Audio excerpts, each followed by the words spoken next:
School Freeware's Visual Basic Express 2010 Tutorials. Tutorial 32. EZInvaders Part 1.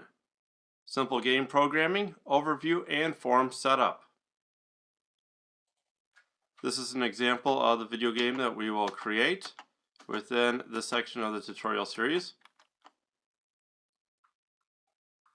EZInvaders is a simple video game that uses picture boxes. Now, picture boxes are not the best way of making a game, but are very easy and quick to work with, so therefore we don't need to have plugins like DirectX, OpenGL, or any other game engine. When using images, make sure that the file size is as small as possible. For example, here on the desktop we have the shooter and we have the invader that we're going to make shortly. And you can see that they are this roughly 4 kilobytes of file size on the disk. So therefore, when the computer has to work with these two files, it only has a small amount of information to redraw, where if we had a larger file size, maybe a photograph, then the computer would have to constantly redraw a very large amount of data and would cause some slowness and flickering.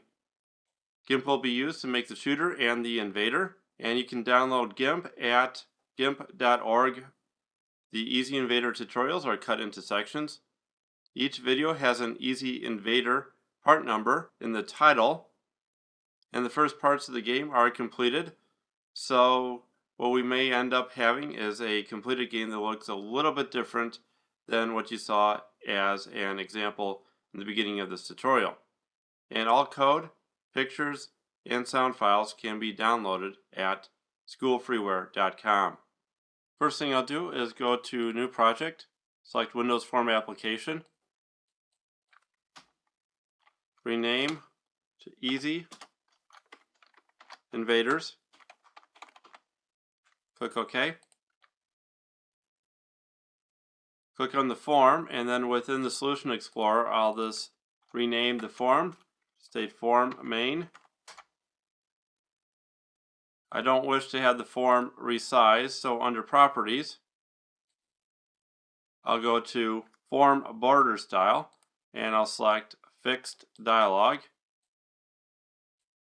The Maximize box set to false, and the Minimize box will set to false. The size of the form will be 630 by 470, and the text will state EZInvaders.